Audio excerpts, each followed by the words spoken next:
Baba yetu uliye mbinguni, tunakushukuru kwa sababu ya fursa nyingine tena ambayo Bwana umetupea. Tizama, ni wakati mwingine mzuri ambao Bwana ninakuja mbele zako. Ninakushukuru kwa sababu ya matendo yako makubwa. Uhimidiwe Bwana, upewe sifa kwa sababu ya hekima yako. Uhimidiwe Bwana, upewe sifa kwa sababu ya maarifa yako. Bwana, uendelee kuwa nasi katika wakati wote huu. Tunakualika Bwana, upate Bwana kutuwezesha. Ninakuita Bwana na wasaa mzuri kama huu ambao Bwana nakwenda kulitoa neno lako kwa watoto wako. Yesu nisaidie, nitie nguvu, niwezeshe. Katika jina la Yesu Kristo ninaomba na kuamini, amen. Bwana Yesu asifiwe. Ninawasalimu nyote katika jina la Yesu Kristo wa Nazareti aliye hai. Natumai ya kwamba wewe ni mzima wa afya na neema ya Kristo iko nawe popote pale unapoendelea kunisikiliza. Nataka nitoe matangazo machache kabla sijaingia kwenye somo. Somo letu la leo linasema, je, umepokea wokovu wa kweli? Ni somo ambalo lipo kwenye mfumo wa swali ya kwamba, je, umepokea wokovu wa kweli? Lakini kabla hatujaenda huko, nataka nijulishe ya kwamba hii chaneli ndiyo chaneli ambayo nitakuwa ninaachia masomo yote aswa yaliyo nje na kanisa, tutakuwa tunayatuma hapa. Ile chaneli nyingine ndiyo chaneli itakayotumika kwa ajili ya kazi ya kanisa kuanzia sasa.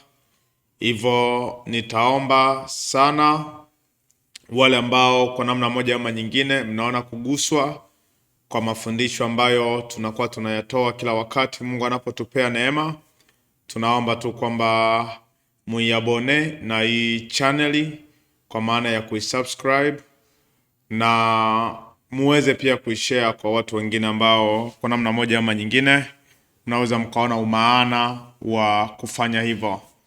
Ninasema sio kwa sababu ya kutaka kupata subscribers nyingi, kwa sababu sina pa kuzipeleka, lakini ninasema kwa vile ninajisikia ndani mwangu kwamba watu wengi bado wanatakiwa kufikiwa na neno la Mungu, bado wanafikiwa kuliamini neno la Mungu.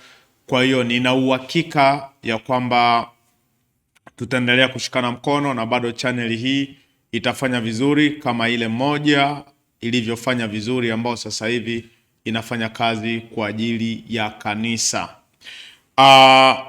Somo letu leo nataka twende tuzungumzie tu, je, ulipokea wokovu wa kweli? Zumuni na lengo ya somo hili, ninataka nikuingize kwenye tafakari ya ndani, kwa sababu nimeona watu wengi wanaishi maisha ya imani wakidai kwamba wameokoka, wanamwamini Mungu, Yesu ni Bwana, lakini kuna vitu ambavyo ukitizama unasema ninadhani kuna tatizo eneo fulani. Na mambo ya imani, ukikosea kuanza kujengwa kwenye msingi mzuri na msingi imara, utaishi kwenye maisha yako ya imani siku zote unasema mimi labda niko vizuri, mimi labda hivi, mimi labda vile, lakini ukaja kukosa kuelewa sababu ya mahangaiko yote hayo ni kwa sababu msingi ambao umejengewa bado haujawa msingi ambao ulitakiwa kukubeba kama ulivyotakiwa kubebwa. Hivyo nikusii uweze kuwa pamoja nami ili angalau ukaweze kusikia kile ambacho Mungu atataka uende ukisikie muda na wakati mzuri kama huu. Kwanza kabisa lazima tuelewe hakuna kuokoka bila matatizo ama bila changamoto. Yaani kama neno kuokoka limekuja ni kwa sababu kulikuwepo kitu kinachoitwa matatizo ama dhambi. Nitakwenda kukuonesha aina mbili za kuokoka. Lakini katika hizi aina mbili za kuokoka, nataka uelewe kwamba kuna aina moja ya kuokoka ambao ukiokoka haikusaidii kuwa vizuri na Mungu. Sasa nataka uone ya kwamba mpaka tuje tuseme tumeokoka, lazima tujiulize swali la kwanza la haraka haraka. Tumeokoka na nini? Tumeokoka kutoka wapi? Tumeokoka katika nini? Ukijiuliza haya maswali utakuja kupata jibu ya kwamba kumbe ninaposema nimeokoka lazima kuwepo na mahali ambapo mimi nilikuwa naishi vibaya, ndipo sasa nikaamua kubadilisha huo mfumo, nikataka Mungu aweze kuniongoza kwa sababu ya hili ambalo mimi nilikuwa nalifanya ambalo sio jema. Hivyo basi nataka tuone ya kwamba kwanza kabisa ieleweke ya kwamba maisha ya imani sio maisha ya lele mama, kana kwamba utajisikia tu kuingia unavyopenda na moja kwa moja useme mimi nataka tu na mimi niingie. Hapana. Maisha ya imani sio maisha ambayo utaingia tu vile unavyotaka. Hapana. Maisha ya imani zipo kanuni ambazo lazima uzifuate ili kuweza kuendana na Mungu ambaye amekusababisha ili uweze kuokoka. Nasikitika kukujulisha ya kwamba watu wengi wanaingia kwenye maisha ya imani kama vile shamba la bibi. Yaani ni kama kwa kuokoka huku hakuna tena utaratibu, hakuna tena kanuni, yaani ni vyovyote tu vile unavyojisikia, unaweza ukaja, unaweza ukaingia, unaweza ukafanya ujanja wote ule ambao unajisikia kufanya na bado ukawa uko salama. Ila nasikitika kujuza ya kwamba mmeeleweshwa vibaya maisha ya imani. Mmeeleweshwa vibaya maisha ya imani, na ndio maana hata kama watu wengi wanapokaa makanisani hatuoni ile hamu, ile ladha ya imani ambayo Kristo alikusudia kwenye maisha yetu. Na hii ni kwa sababu misingi ikiharibika, mwenye haki hatafaa kitu. Nataka uone maana ya kwanza ya kuokoka ni kitendo cha kutolewa katika hatari. Maana ya kimwili ya kuokoka ni kitendo cha kutolewa katika hatari ambazo zinaonekana katika macho ya kawaida. Hii ni pamoja na kile ambacho Mtume Paulo alisema kwenye kitabu cha Matendo ya Mitume 28, akasema na tulipokwisha kuokoka.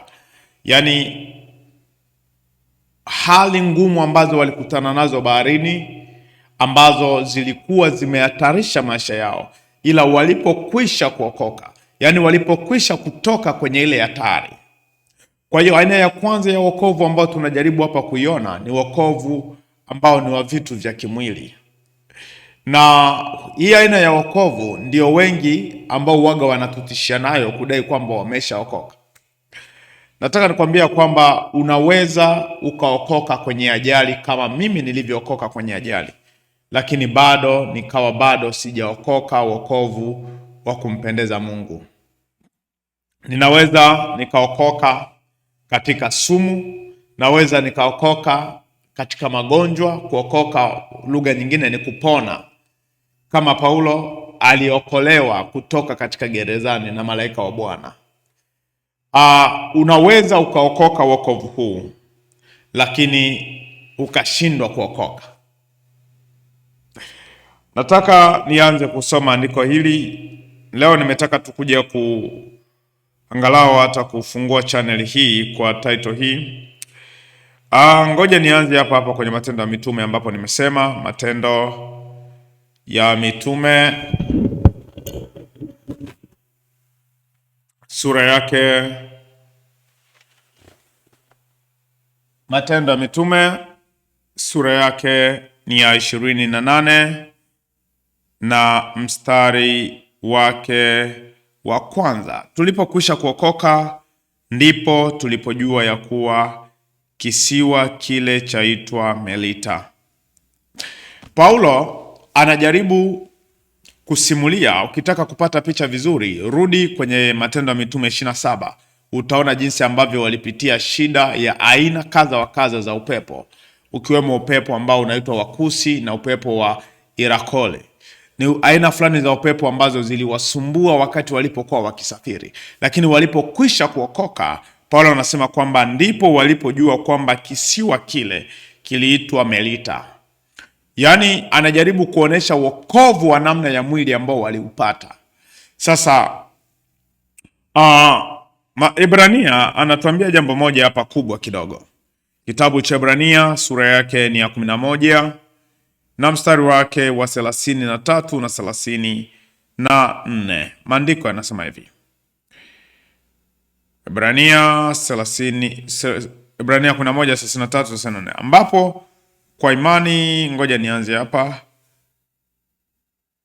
Nami niseme nini tena? Maana wakati usingelinitosha kuleta habari za Gideoni na Baraka na Samsoni na Yefta na Daudi na Samueli na za manabii, ambao kwa imani walishinda milki za wafalme, walitenda haki, walipata ahadi, walifunga vinywa vya simba, walizima nguvu za moto, waliokoka na makali ya upanga.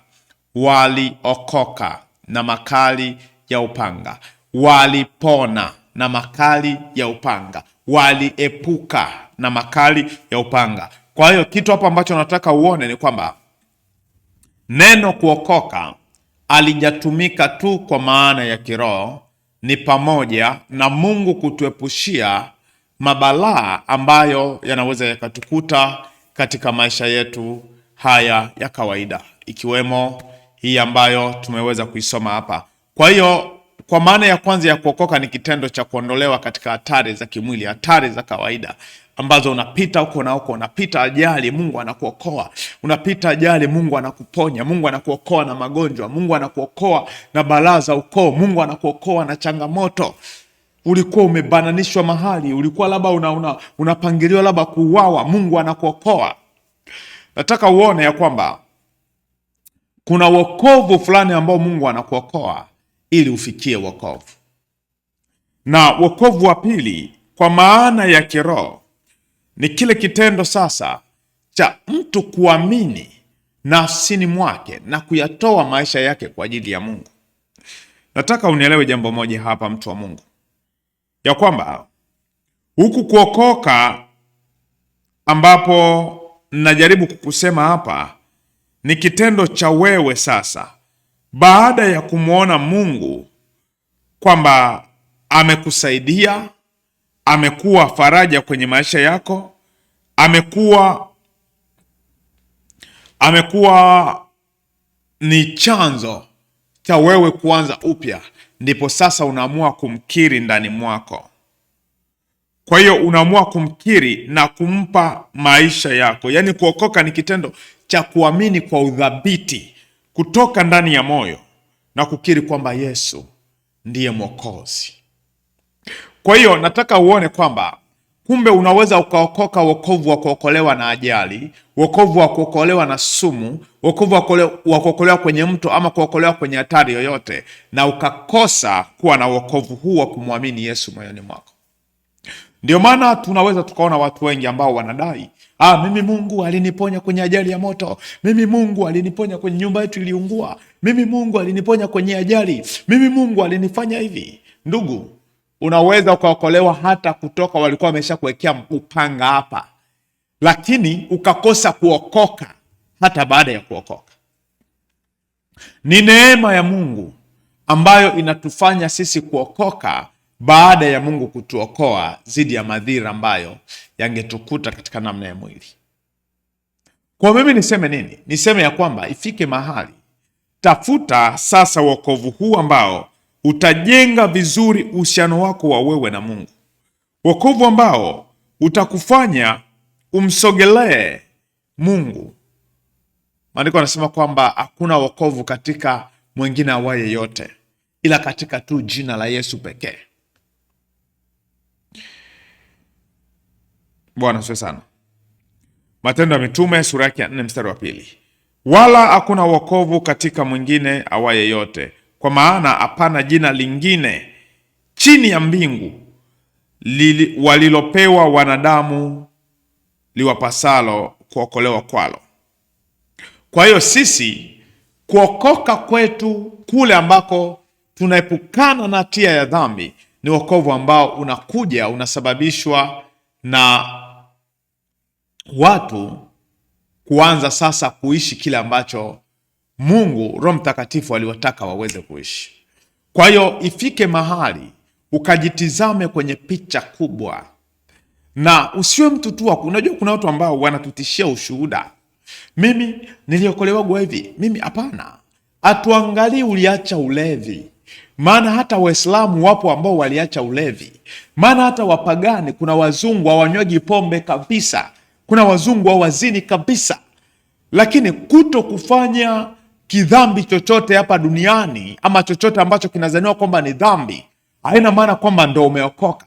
Kuokoka ni ule ukiri, ule udhabiti wa moyo wako kumwamini Yesu Kristo na kutokuwa na mashaka naye katika jambo lolote, na wewe kusema kwamba nimeamua leo ongoza maisha yangu. Hatuna dhambi moja tu kwa mujibu wa Biblia. Tuna maisha ambayo Mungu ametutaka tuwe nayo baada ya kumpokea. Kwa lugha nyingine, kuokoka ni kuunganishwa na ufalme wa Mungu. Kuokoka ni kufanyika kuwa sehemu ya ufalme wa Mungu. Na hii ni tofauti na dhehebu zetu. Hii ni tofauti na dini zetu.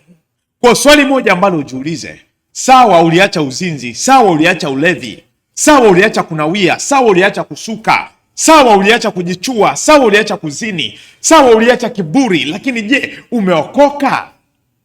Kuna Waislamu ambao hawana kiburi. Kuna matajiri ambao wanatenda mema. Kwa hiyo swala la kusema kuna tabia fulani uliiacha haina tafsiri ya kwamba ndo umeokoka. Kuokoka ni kule kujenga uhusiano wako wa wewe na Mungu. Ndio maana hata kama ukituachia pombe na bado wewe haujali na mambo yote ambayo yanahusiana na Mungu, kwenye ufalme wa Mungu haupo, haujaokoka, uliamua tu kuacha tabia fulani baya, labda kwa ajili ya madhara yako mwenyewe. Bwana midwe sana. Kwa hiyo ifike mahali kama vile watoto wa Mungu tuelewe ya kwamba imetupasa kuokoka. Na kama imetupasa kuokoka, hii inamaanisha nini? Inamaanisha ya kwamba Mungu mwenyewe anatutaka tuwe na uhusiano, tujengewe uhusiano wetu na yeye uwe strong enough ili tukaweze kuishi katika yale ambayo amekusudia. Maandiko yanasema hivi.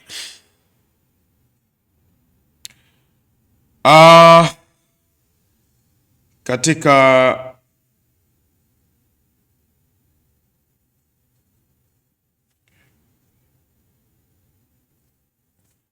kuna andiko hapa linasema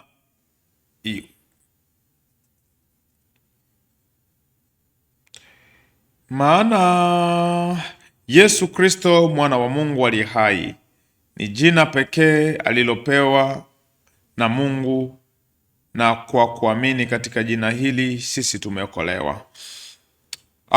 Vipo vitabu vingi sana ambavyo vinajaribu kutuelekeza kwamba unaweza ukaishi siku zote unajidanganya. Ndio maana leo tuna watu wengi wanajidanganya eti kule kuingia kwenye dhehebu fulani anadai kwamba ndio kuokoka. Lakini ndugu, tofautisha sana kuingia kwenye kanisa lako na kuokoka.